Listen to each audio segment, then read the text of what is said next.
Assalamualaikum warahmatullahi wabarakatuh. Bertemu lagi di channel Cerita Misterius. Tentunya masih bersama Bang Joni. Pada kesempatan kali ini, saya akan membawakan kisah misteri yang berjudul Tergoda Pesugihan Gendruwo. Seperti apa kisahnya? Namun sebelum kita masuk ke dalam cerita ini, tentunya nama dan tempatnya disamarkan semua. Dan tak usah kita berlama-lama lagi. Langsung saja, mari kita simak ceritanya. Kemiskinan yang mendera hidup membuat orang bisa berbuat di luar batas. Bagi beberapa orang, batas yang mereka tembus adalah mencari pesugihan.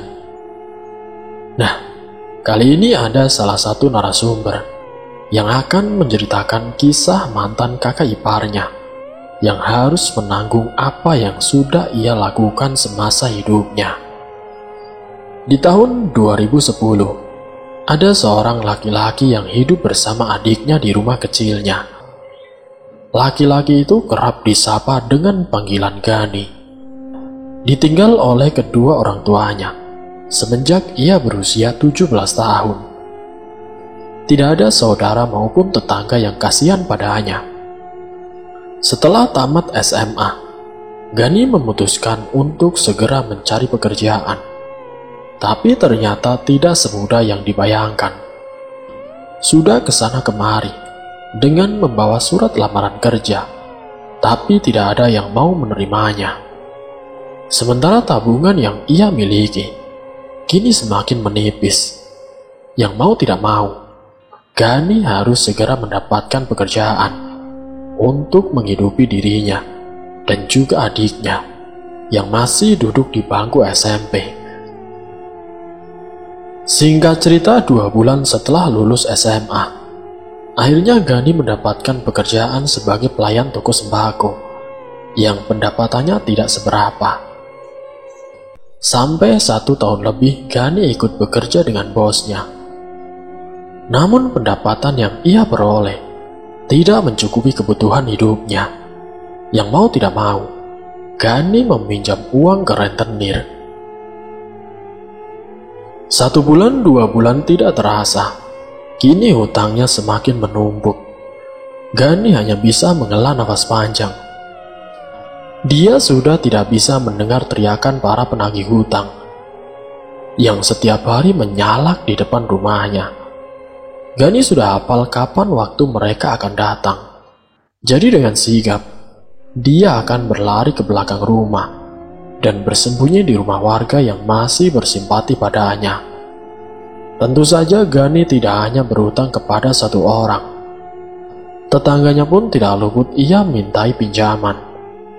Itulah kenapa tidak semua tetangga mau membantunya kembali. Bukan Gani menghabiskan hidupnya dengan foya-foya. Selain untuk membayar sekolah adiknya dan juga kebutuhan sehari-harinya. Tapi hutang yang ia tanggung juga merupakan hutang bapaknya yang tiba-tiba kembali setelah kabur entah kemana. Ibunya meninggal sejak kecil. Jadi Gani hanya hidup berdua dengan adiknya. Tapi malang nasib Gani. Sudah hidup tanpa kasih sayang ibu, masih harus menerima fakta bahwa bapaknya pecandu judi yang lebih sering setor uang ke bandar judi dibanding mengeruk untung dari dadu. Gani kehilangan akal. Dia tidak bisa hidup seperti itu terus-terusan. Adiknya yang butuh biaya banyak, sementara hutang-hutangnya pun sudah kian membuncah.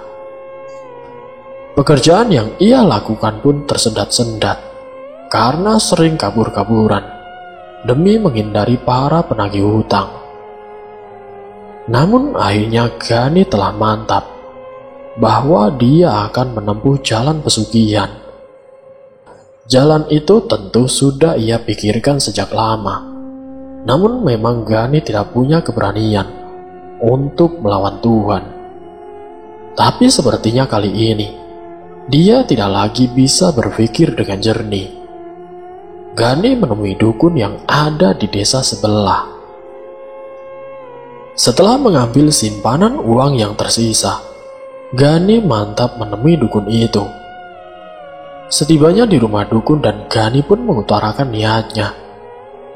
Lalu Gani diminta oleh sang dukun untuk menyiapkan ubo rampe yang diperlukan, dan diminta untuk bertapa di salah satu goa yang terkenal di desanya.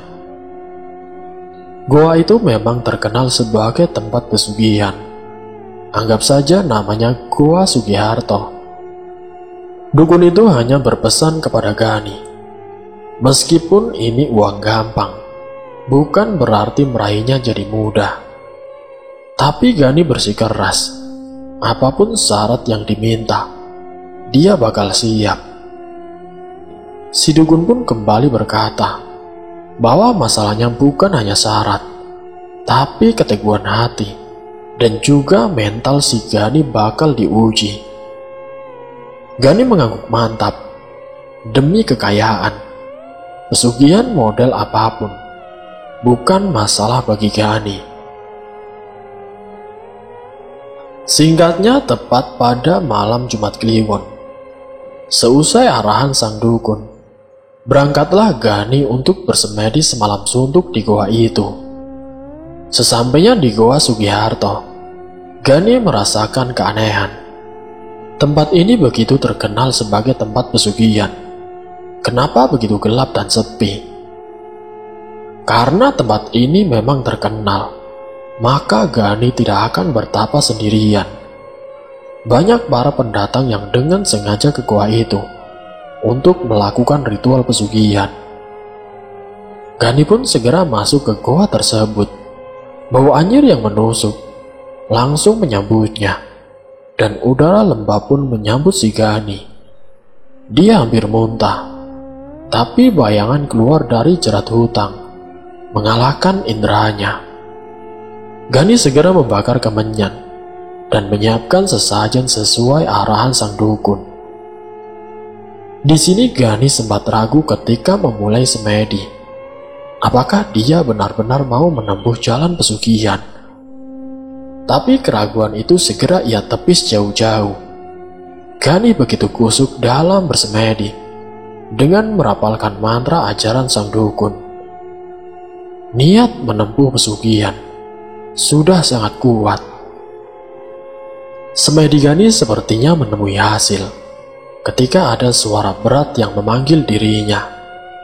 Gani sempat kaget, namun dia menenangkan dirinya untuk melihat siapa yang telah memanggilnya. Gani membuka mata perlahan, dan seketika itu juga jantungnya serasa berhenti.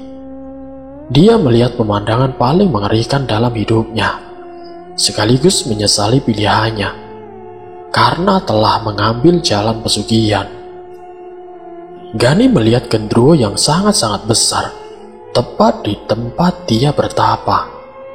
Ia sedang menyeringai, dan terlihat gigi penuh taring yang berlumuran dengan darah.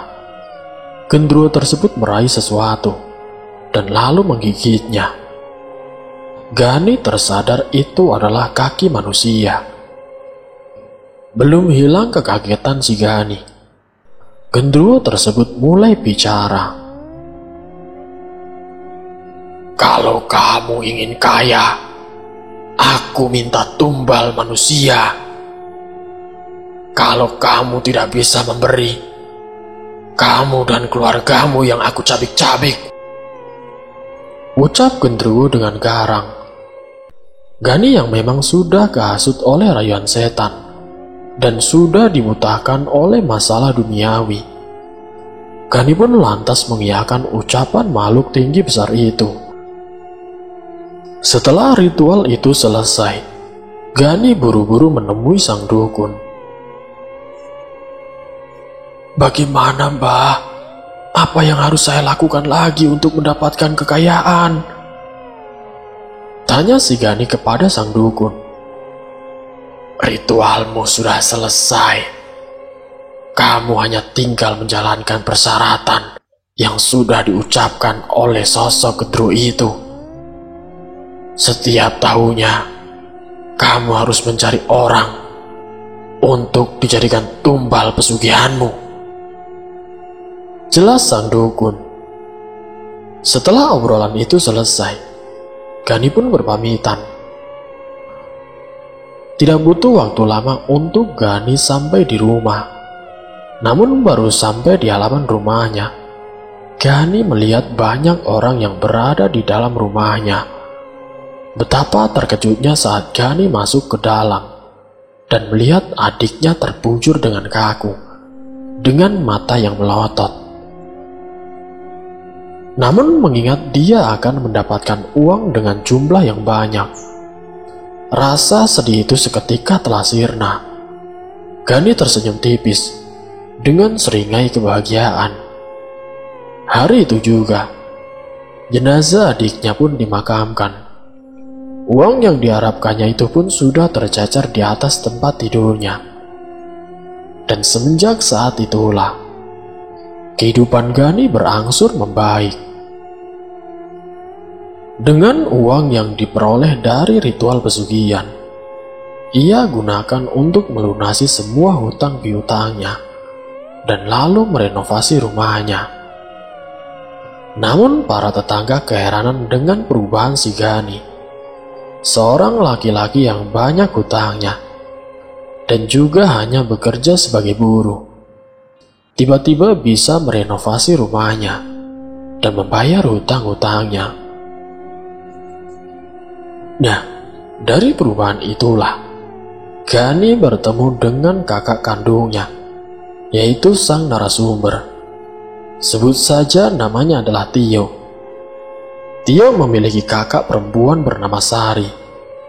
Gani bertemu Sari di salah satu pusat perbelanjaan yang ada di kotanya. Seperti remaja pada umumnya, mereka terjerat cinta pandangan pertama. Dan dari pertemuan itu, keduanya sempat bertukar nomor telepon. 1-2 kali bertemu, sampai akhirnya mereka berpacaran.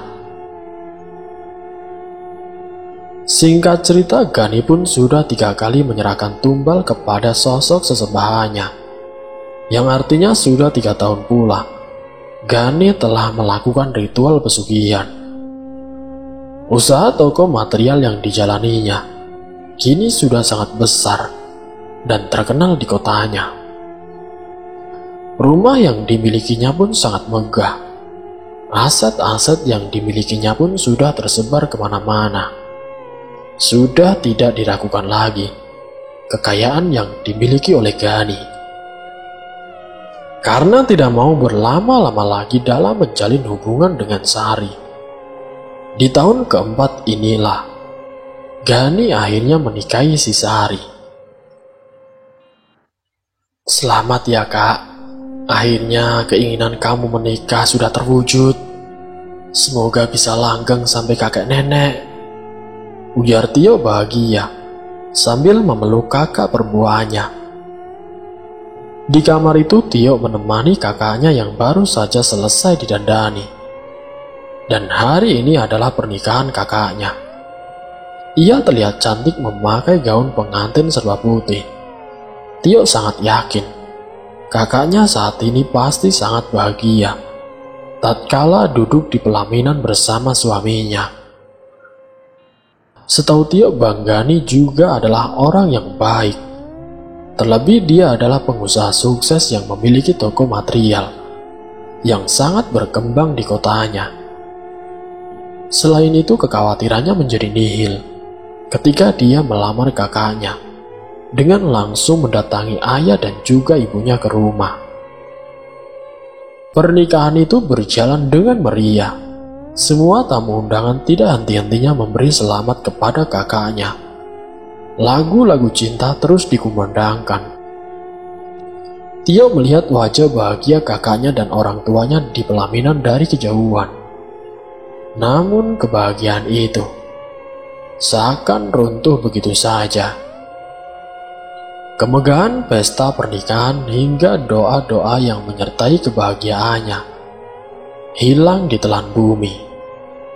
Sari tiba-tiba saja bertingkah sangat aneh. Beberapa bulan setelah pernikahan berlangsung, Sari jatuh sakit. Katanya kena demam. Tapi demam itu tidak kunjung sembuh. Ia bahkan sampai mengigo yang tidak-tidak. Pernah suatu hari, ia seperti kesurupan setan dan mengobrak-ngabrik kamarnya. Keluarganya sudah membawanya ke rumah sakit manapun, tapi sampai sekarang pun tidak ada dokter yang bisa mendeteksi penyakit yang dideritanya.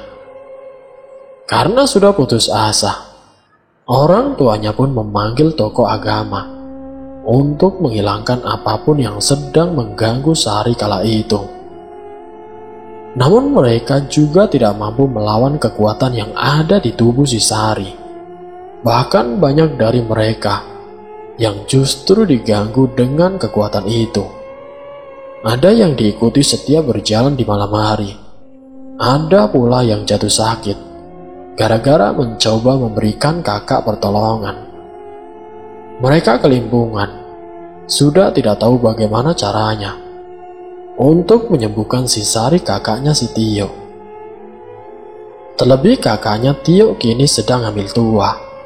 Mereka khawatir keadaan Sari yang kambuh-kambuhan itu akan memengaruhi janinnya. Sampai suatu hari ada seorang nenek tua renta yang telah berkunjung ke rumah. Katanya ia mendengar kabar seorang perempuan yang punya penyakit aneh. Nenek itu kemudian dituntun ke kamar Sari. Setelah melihat kondisi Sari yang terbaring di atas ranjang, nenek itu perlahan merapalkan mantranya. Suaranya merdu sekali. Mantra yang terdengar seperti lantunan ayat suci Al-Quran yang sangat menyejukkan hati siapapun yang mendengarnya. Kemudian nenek itu menyuruh si Tio dan orang tuanya untuk memegangi tubuh Sari. "Apa yang kamu mau?" tanya nenek itu. "Wah!" Sari tiba-tiba meraung. Kemudian ia menunjuk ke arah perutnya sendiri sambil melototi nenek itu. "Siapa yang mengutusmu ke tubuh ini?" tanya nenek itu lagi. "Tuanku, Budiman." "Oh, jawab Sari disertai tawanya yang keras. Kemudian nenek itu menyuruh mereka untuk melepaskan tubuh Sari. Seakan terlepas dari mantra itu, Sari kemudian kembali tenang. Mereka menuntunnya untuk rebahan di kasurnya. Setelah selesai mengurus Sari, mereka lantas keluar kamar untuk menanyakan beberapa hal kepada nenek itu. "Jadi, apa yang terjadi kepada anak saya, Nek?" tanya ibunya Tio. "Dia sedang dirasuki oleh Gendruwo. Gendruwo itu sengaja dikirim oleh seseorang. Dengan begitu, ia akan diganggu sampai meninggal. Selanjutnya ia akan dijadikan tumbal pesugihan," jelas nenek itu. Mendengar penuturan sang nenek, mereka semua menjadi lemas. "Maksud nenek, kakak saya dijadikan tumbal untuk pesugihan yang dilakukan seorang. Begitu, Nek?" Siapa orang itu, Nek?" tanya Tio dengan panik. "Orang terdekat," jawab nenek dengan singkat. Mereka bertukar pandang. Setahunya tidak ada dari keluarga mereka yang menyimpan rahasia hitam seperti itu. Hampir semua keluarga mereka mencari penghasilan dari pekerjaan yang halal. "Suaminya," ujar nenek melanjutkan. Mendengar ucapan nenek itu, sontak Tio dan yang lainnya tidak percaya. Selama ini mereka mengira dia adalah orang baik. Betapa terkejutnya mereka Saat mengetahui fakta itu, ia rela mengorbankan istrinya sendiri demi pesugihan yang telah dijalaninya. Mereka juga baru sadar kalau Budiman adalah nama terakhir Banggani. Dia tidak hanya ingin mengambil nyawa istrinya, tetapi juga janin yang ada di dalam kandungan anakmu. Makanya, dia menunjuk perutnya saat aku tanyai. Satu-satunya cara adalah mengambil segelas air yang digunakan suami anakmu untuk pesugihan. Berikan itu kepada anakmu. Niscaya, ia akan kembali seperti semula. Ujar nenek melanjutkan, memberi nasihat. Kini tugas mencari air pesugihan itu jatuh kepada Tio. Kata nenek, Tio harus datang ke toko material tempat Banggani bekerja. Dan kehadiran nenek sore itu, mereka sengaja, karena setelah mereka menyembuhkan si Sari, mereka akan langsung menendang si Gani agar keluar dari keluarganya. Namun sebelum itu, Tio harus mengambil air pesugihan dan berpura-pura ingin bermain ke toko Banggani. Tio, ini ruangan abang. Bagus kan? Kamu besok juga harus jadi orang sukses seperti abang ya. Biar bisa bikin bangga orang tua kamu. Kata Banggani memperlihatkan isi ruangannya. Mendengar perkataannya, Tio hanya mengutuk dalam hati. Hah, uang hasil pesugihan saja bangga, kata Tio dalam hati. Oh ya Tio, kamu jangan masuk ke ruangan yang pintunya merah itu ya. Itu gudang, berminggu-minggu belum dibersihkan. Abang lagi susah cari orang yang mau buruh bersih-bersih di sini, ucap Banggani. Tidak salah lagi, itu adalah ruangan dilarang, seperti kata nenek. Setelah Banggani meninggalkan Tio sendiri di ruangan itu, Tio langsung menuju tempat itu, membuka pintu itu, dan tepat di tengahnya ada sebuah gentong air besar berisi banyak kembang. Tio mengeluarkan botol dari tas yang telah dibawanya untuk mengambil air itu. Setelah itu ia bergegas pulang untuk memberikannya kepada kakaknya. Dan lalu singkat ceritanya, mereka pun berhasil menyembuhkan si Sari. Ia menjadi normal kembali. Janinnya pun selamat. Gani sudah tidak diberikan kesempatan oleh mereka. Gani sudah dipaksa keluar dari rumah. Mereka juga mendengar usaha Gani tiba-tiba bangkrut. Tidak lama setelah kakaknya Tio sembuh. Itu karena ia gagal menjadikan Sari sebagai tumbal pesugihannya.